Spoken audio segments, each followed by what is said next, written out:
Good morning, students. I hope you are doing good at your homes, working hard for your studies and watching these online classes. These can be very helpful to you. You can learn very well from these classes, from these videos. Yesterday we had a live class.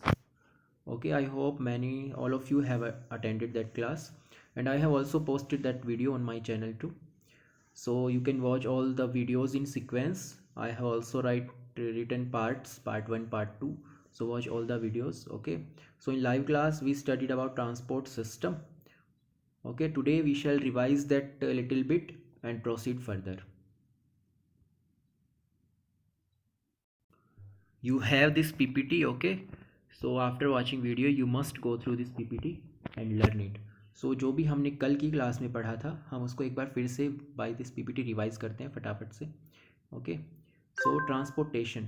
तो transport system है life processes में जो system आपने पढ़े हैं, digestive system, respiratory system. उसके बाद transport system जो आता है उसमें देखिए क्या क्या पार्ट्स होते हैं. Blood, arteries, veins, capillaries. Arteries, veins, capillaries क्या हैं? ब्लड वेसल्स हैं through which blood flows. Okay, blood, what does blood contain? Blood transports food, oxygen based products. होता क्या क्या है इसके अंदर? प्लाज्मा, आरबीसीज, डब्ल्यूबीसीज एंड प्लेटलेट. सभी के फंक्शंस आपको अच्छे से बताए थे. Plasma transports food, water and carbon dioxide and waste. Red blood cells transport oxygen. अब आरबीसीज ऑक्सीजन को कैसे ट्रांसपोर्ट करती हैं, अगर आपको नहीं समझ आया तो उस वीडियो को फिर से देखना.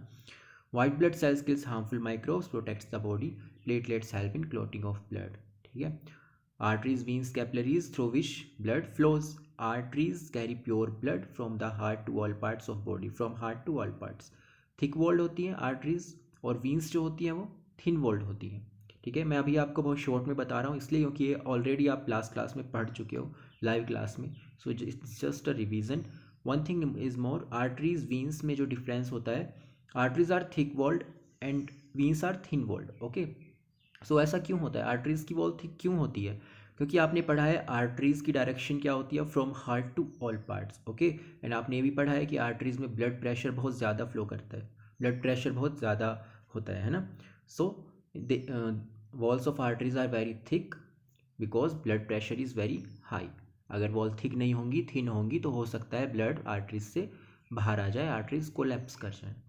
ठीक है, सो इसीलिए जो आपको डॉक्टर इंजेक्शन लगाता है वो हमेशा वीन्स में ही लगाता है. ओके, आपको जो मेडिसिन दी जाती है वो ब्लड में जानी चाहिए, तो वो कैसे जा सकती है? आर्टरीज से, वीन्स से या कैपिलरीज से. ठीक है, कैपिलरीज कहाँ होती हैं? कैपिलरीज तो ऑर्गन्स के अंदर होती हैं, डीप होती हैं, उन पर तो इंजेक्शन लगा नहीं सकते ना. आर्टरीज में इसलिए नहीं लगाते हैं क्योंकि प्रेशर बहुत ज़्यादा होता है, और अगर उसमें कुछ इंजेक्शन लगाया तो हो सकता है आर्टरीज टूट जाए. और वीन्स जो हैं उसमें प्रेशर कम होता है तो इजीली लगा सकते हैं. वीन्स क्या होती हैं? वीन्स जो है बॉडी में स्किन के ऊपर होती हैं, और आर्टरीज थोड़ा डीप होती हैं इसलिए आर्टरीज में नहीं लगा सकते. ठीक है, so these are blood vessels, arteries, veins, capillaries. आप पढ़ चुके हो. Capillaries narrow blood vessels which connect arteries and veins together. Capillaries एक चेन की तरह करती हैं between arteries and veins. Exchange of food, water, oxygen between the blood and cells takes place through the capillary. जो cells और blood में exchange होता है, जो भी फूड आपका सेल में बना या फिर जो ऑक्सीजन आपके सेल में है, ठीक है, ऑक्सीजन जो जिसमें भी है, जैसे ऑक्सीजन लंग्स में है, एल्वियोली में है, तो वहाँ से ब्लड के बीच में जो ट्रांसफ़र होगा वो थ्रू कैपिलरीज होगा. ठीक है, हार्ट के बारे में आपने ये डायग्राम बनाया था कल, आपने पढ़ा था. इसमें एक चीज़ देखिए, what are these. You can see, मैंने स्टार्टिंग में बताया था हार्ट हैज़ 4 चैम्बर्स, 1 2 3 4. इस वीडियो को देखने से पहले you must have gone through live class video, because अगर आपने वो नहीं देखा है तो आपको ये समझ नहीं आएगा. ठीक है, तो पहले वो वाला वीडियो देखें फिर इस पर आएँ, और देख लिया है तो ठीक है. So heart has 4 chambers, 1 2 3 4. देखिए जो ऊपर वाले 2 चैम्बर्स हैं ना, upper chambers are known as atrium, ATRIUM, atrium. ठीक है, आर्टरी में कंफ्यूज मत होना. आर्टरी की स्पेलिंग ये होती है आर्टरी. आर्टरी होती है ब्लड वेसल जिसमें ब्लड फ्लो करता है, और ये है एट्रियम. ठीक है, एट्रियम क्या करता है? Atrium is a chamber of heart and artery is a blood vessel. तो ऊपर वाले 2 हैं एट्रियम, नीचे वाले 2 हैं वेंट्रिकल. वेंट्रिकल, यहाँ देखिए ध्यान से लिखा हुआ है लेफ्ट एट्रियम, राइट एट्रियम ऊपर वाले. लेफ्ट वेंट्रिकल राइट वेंट्रिकल दो नीचे वाले, ठीक है। तो आपको ये याद करना है। ब्लड फ्लो की डायरेक्शन आपने पढ़ी थी बहुत अच्छे से, फिर से रिवाइज कर लीजिए। इससे पहले ये वाला फिगर रिवाइज कीजिए, ये वाला जो कल क्लास में हुआ था। ट्रांसपोर्ट सिस्टम में लंग्स है, ये लंग्स है, ये हार्ट है, और ये सबसे नीचे बॉडी की सेल्स हैं, किसी भी ऑर्गन की सेल्स हैं, ठीक है। तो क्या होता है, लंग से जो ब्लड आता है वो ऑक्सीजनेटेड होता है, that enters in heart, then from heart it goes to body cells, from body cells exchange of gases takes place, all right, then deoxygenated blood enters heart and from heart it goes back to lungs. So this is double circulation. Blood flows through heart twice in one cycle, ठीक है। Okay, सो ये figure आपने पढ़ा था। देखिए इसमें क्या दिया हुआ है, ये हैं आपकी किडनीज़ हैं, ये लीवर है, ओके, डाइजेस्टिव ट्रैक है, स्टमक है। तो ये सब क्या है, ये ऑर्गन्स है जहाँ पर आपकी कैपिलरीज हैं, ठीक है। तो ये कैपिलरीज जो होती हैं हर ऑर्गन्स में होती हैं, तो इसीलिए दिखाया गया है इसको। ये हेड एंड आर्म्स हैं, ऊपर आपके लंग्स के ऊपर भी ऑर्गन्स है ना, तो वहाँ भी कैपिलरीज होंगी, हेड्स एंड आर्म्स की कैपिलरीज हैं, ठीक है। तो आप इसको इतना बना सकते हैं बस, सिंपली यहाँ से लेकर सॉरी ये लंग से लेकर और ये एक यहाँ तक इतना फिगर आप बना सकते हैं इसको, ओके। हाँ, अब इसमें देखिए हार्ट में क्या होता है, जो लंग से ब्लड आ रहा है, so oxygenated blood enters from in heart from here, okay, और लंग से आ रहा है तो पल्मनरी होगी, pulmonary vein, from here it direction क्या होगी इसकी, ऐसे, देन फ्रॉम ओर्टा के through it goes in all the body, and from body deoxygenated blood enters through inferior vena cava and superior vena cava, ठीक है। ये figure थोड़ा सा डिफरेंट है उससे जो मैंने बोर्ड पर बनाया था, तो बस पर काफ़ी डिफरेंट नहीं है, आप इसको ही बना सकते हैं और इसे बना सकते हैं। जो आपकी एनसीईआरटी बुक में फिगर दिया हुआ है वो वाला बनाया था मैंने, तो आप एनसीईआरटी से ही बनाना, ठीक है। एनसीईआरटी बुक ले लेना, अब तक ले ली होगी। सो ये इन्फीरियर वीना कावा सुपीरियर वीना कावा से एंटर करता है, पास इसका फिर यहाँ से, और ये कहाँ से पास हो जाता है, इधर से और उधर से। ये आपको कल कराया गया था, तो एक बार देख लीजिए। Heart is muscular organ which pumps blood to all parts of body. It has 4 chambers, upper chambers atrium, atrium या atria, atria is plural of atrium, and lower chambers are ventricle. Ventricle pump blood to the different organs, walls are thicker than atrium. जो atrium की जो ventricle की wall होती हैं, ventricle की जो walls होती हैं वो भी थिक होती हैं। अब आप बताइए क्यों थिक होती हैं, बिकॉज ऑब्वियसली वेंट्रिकल में प्रेशर ज़्यादा आएगा, क्योंकि it transfers blood from heart to all organs, ठीक है। तो right and left chambers are separate by septum, preventing of mixing, it prevents the mixing of blood, ठीक है। और वॉल्स जो मैंने बताए थे, वॉल्स का भी फंक्शन आपको बताया गया था, तो उस वीडियो को देख लेना ध्यान से। वर्किंग ऑफ हार्ट इसको अच्छे से पढ़ना, इस पीपीटी से यूज समझ जाओगे। एक चीज़ आपको ये भी बताई थी कि व्हेन जब हार्ट के अंदर ब्लड एंटर करता है, when blood enters the heart then heart relaxes, and when blood leaves the heart, जब ब्लड जो है हार्ट से निकलता है तो हार्ट कॉन्ट्रैक्ट्स। सिमिलरली चैम्बर्स में भी ऐसा ही होगा, चैम्बर्स में भी किसी भी चैम्बर्स में ब्लड आएगा तो वो रिलैक्स करेगा, किसी भी चैम्बर से ब्लड बाहर जाएगा तो वो कॉन्ट्रैक्ट करेगा, ठीक है।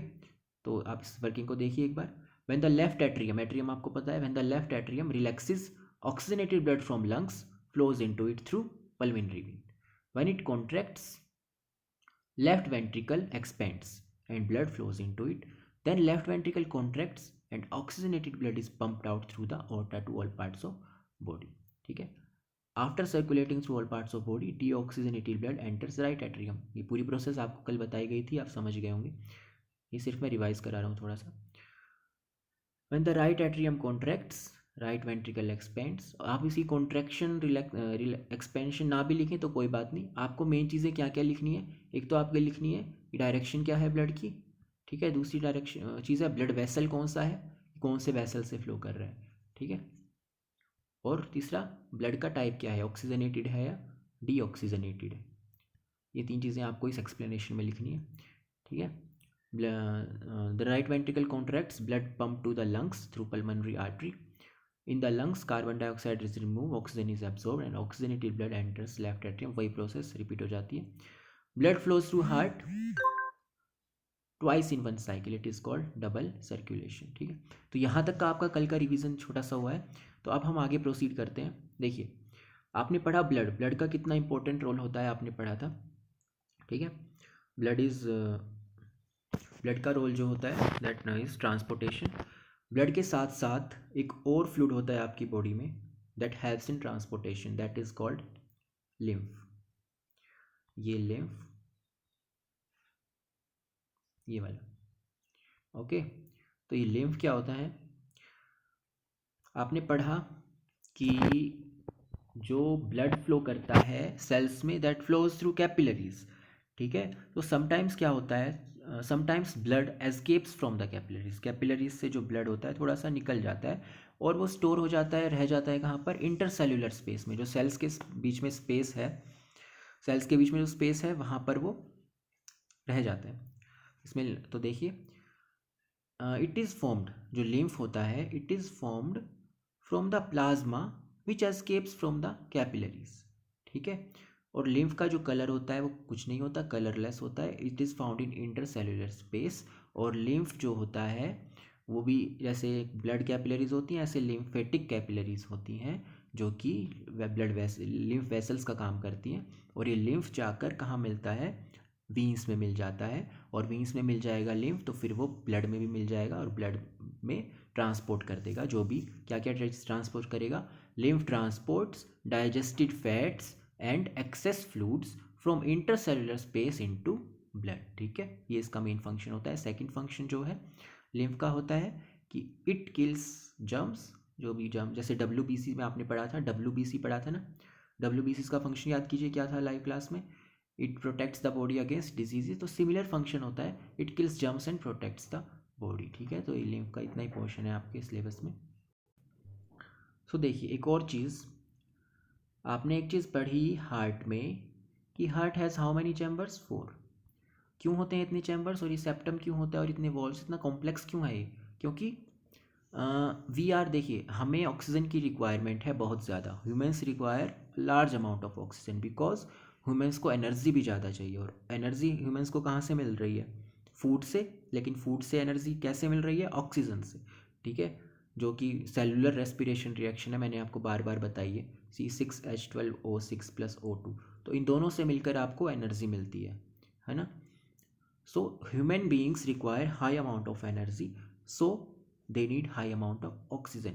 और इसीलिए we require that in our heart oxygenated and deoxygenated blood remains separated। अगर ये मिक्स हो गए, ऑक्सीजनेटेड जो इस तरह फ्लो कर रहा है और डीऑक्सीजनेटेड जो इस तरह फ्लो कर रहा है, तो बॉडी में ऑक्सीजन नहीं बच पाएगी, ठीक है। सो ऑक्सीजन रिक्वायरमेंट बॉडी की पूरी नहीं होगी। एक और चीज़ होती है कि humans are warm blooded animals. Warm blooded का मतलब क्या होता है, वार्म ब्लडेड कोल्ड ब्लडेड का मतलब क्या होता है, देखिए कुछ ऑर्गेनिजम्स होते हैं जिनका टेम्परेचर एनवायरनमेंट के टेम्परेचर पर डिपेंड नहीं करता है, like their temperature is different from environment. और कुछ ऑर्गेनिजम्स होते हैं their temperature is exactly same as that of environment. For example जैसे कि रेप्टाइल्स होते हैं, लिजर्ड्स होती हैं, तो इन विंटर्स क्या होता है, दे गो इन हाइबरनेशन, वो कहीं चले जाते हैं हाइबरनेशन में, डोरमेंसी में चले जाते हैं वो, ठीक है। क्यों, because their body becomes so cold that they can not work. But humans में क्या होता है, हम ठंड में भी उतना ही काम करते हैं, गर्मी में भी उतना काम करते हैं, तो कैसे हमारी बॉडी कैसे अडेप्ट करती है उसके लिए, तो आवर बॉडी एडजस्ट इस temperature according to the environment. मान लीजिए बहुत ज़्यादा गर्मी है तो हमारी बॉडी क्या करेगी, हमारी बॉडी स्वेट्स, हमारी पसीना आता है, पर्सपिरेशन होता है, स्वेट आता है, तो उस स्वेट से क्या होता है, हमारी बॉडी कूल हो जाती है। आपने 9th क्लास में पढ़ा कि इवेपोरेशन पढ़ा था, इवेपोरेशन, तो इवेपोरेशन जो भी था आपको याद होगा कि वाटर इनटू वेपर्स, तो इवेपोरेशन कॉजेज कूलिंग। तो स्वेट जो पसीना आता है उसका भी यही मतलब होता है कि इवेपोरेट जब वो पानी होता है बॉडी से तो हमारी बॉडी कूल हो जाती है, ठीक है। तो गर्मियों में हमारी बॉडी अपने आप को ठंडा रखने की कोशिश करती है और ठंड में गर्म रखने की। So that's why humans are warm blooded animals. So इतना कुछ करने के लिए बॉडी को एनर्जी भी चाहिए, और एनर्जी चाहिए तो ऑक्सीजन भी चाहिए। तो that's why humans have 4 chambers in their heart so that oxygenated deoxygenated blood do not mix, okay, and heart works properly। but in other organisms there may be 3 or 2 chambers, ठीक है।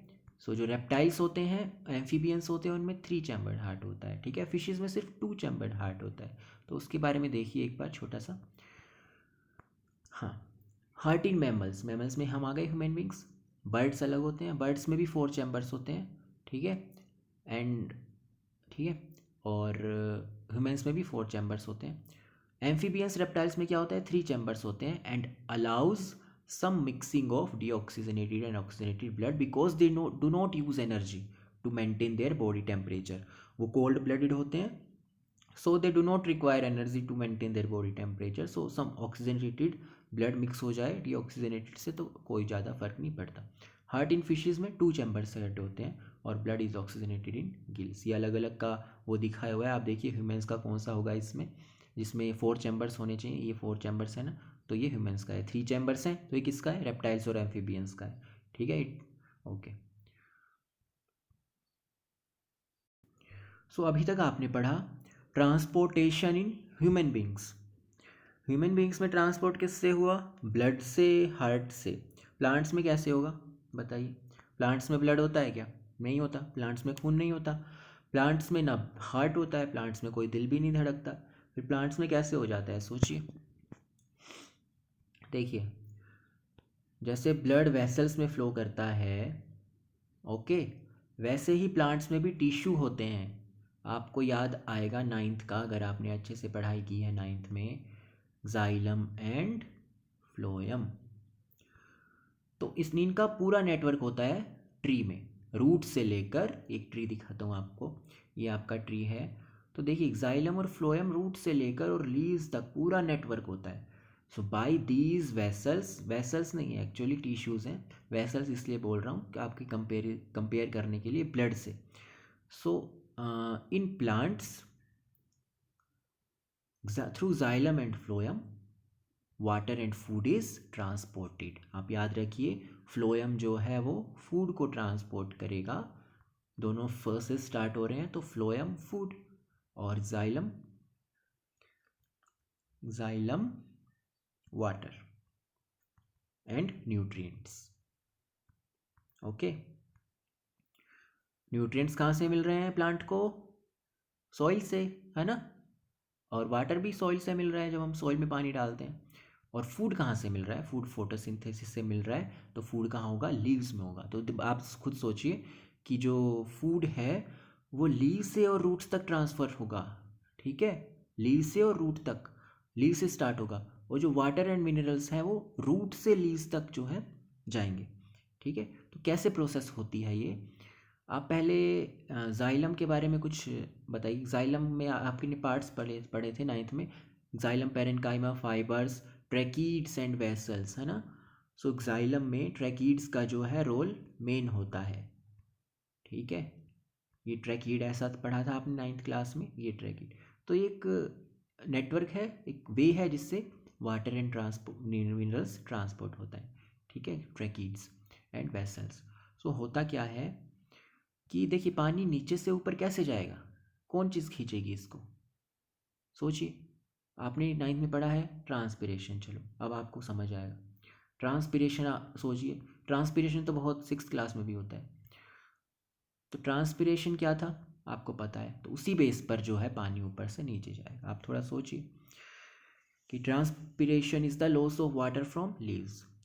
जैसे हमें human beings को पसीना आता है, वैसे excess water remove होता है, वैसे ही प्लांट्स का भी एक्सेस वाटर रिमूव हो जाता है थ्रू लीव्स।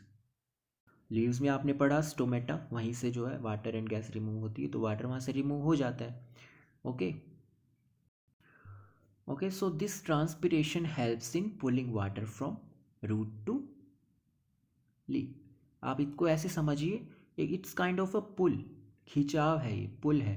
लीव्स जो है पानी को अपनी तरफ खींच रही हैं, कहाँ से, रूट से, ठीक है। So it creates a ट्रांसपिरेशनल pull या फिर suction pull that pulls the water from roots to leaves, ठीक है। और एक और चीज़ आपने पढ़ी है डिफ्यूज़न ऑस्मोसिस, है ना, which is movement of solute particles और water from high concentration to low concentration, ठीक है।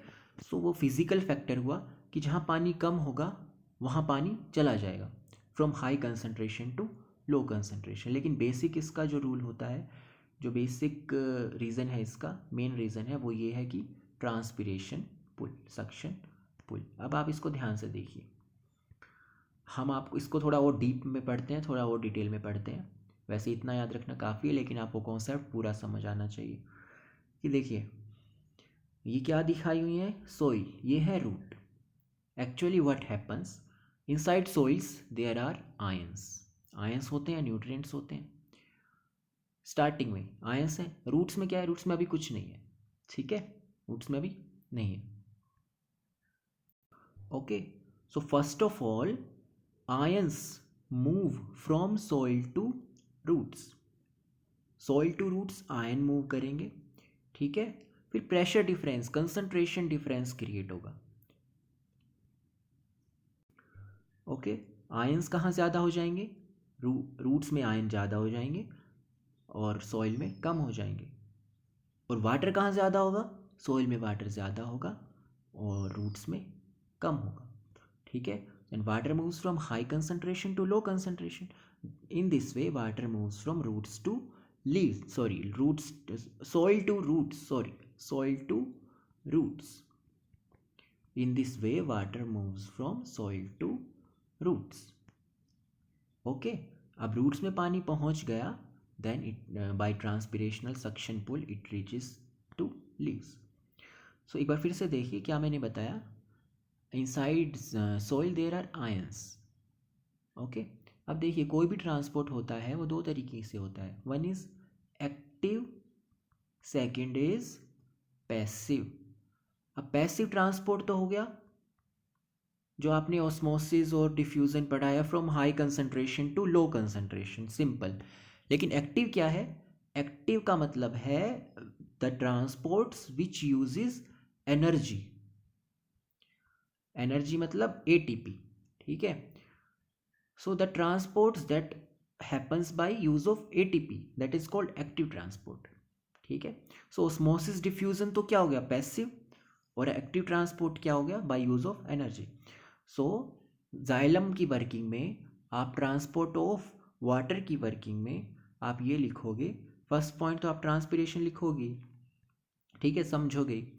तो एक्चुअली स्टार्टिंग में क्या लिखोगे, स्टार्टिंग में क्या समझोगे आप, that ions in the soil are taken up by roots, okay, by active transport by use of ATP, ठीक है। Then it creates a pressure difference and water moves into the roots, okay. Then by transpirational pull it reaches to leaves, okay. So that is the working of xylem tissue. Xylem transports, पढ़िए इसको, xylem transports water and minerals from roots to all parts of plant.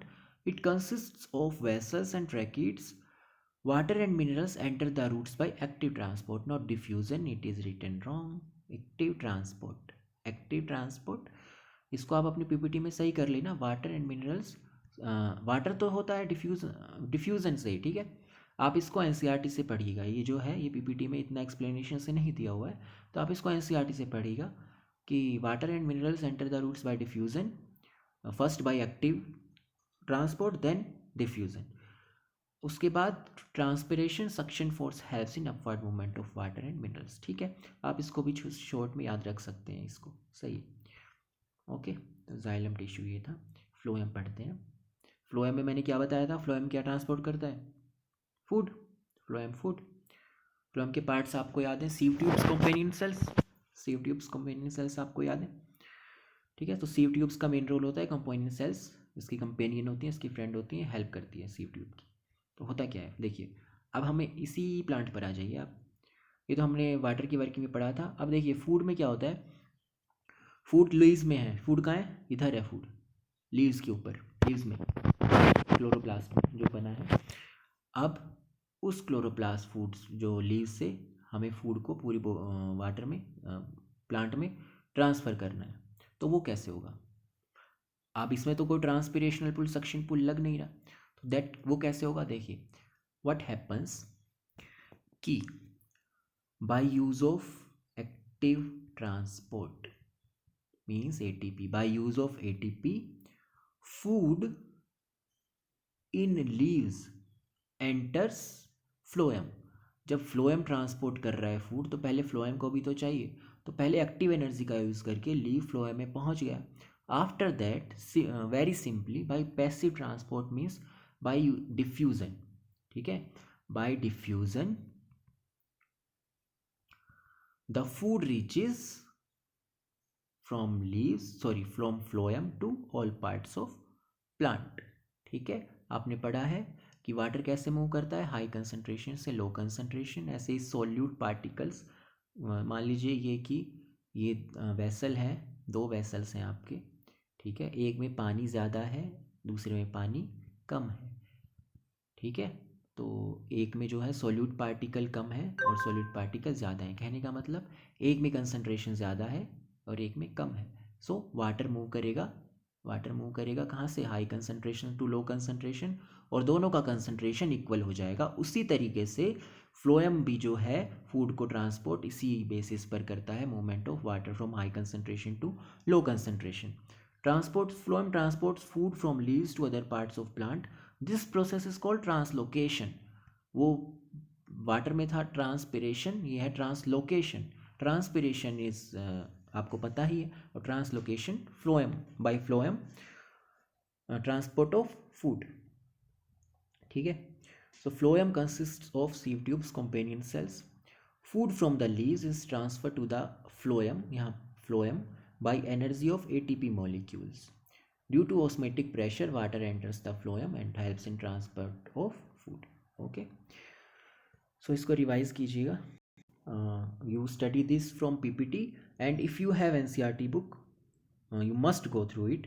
And अब तो stationery shops भी खुल गई हैं, तो you must by your science NCERT book and start reading from this.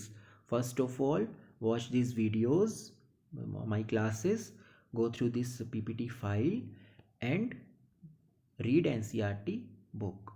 Okay, so now we complete transport system, ठीक है। 3 life process complete हो गई हैं। Tomorrow we will study 4th life process which is excretion. Okay, so keep working hard. Thank you.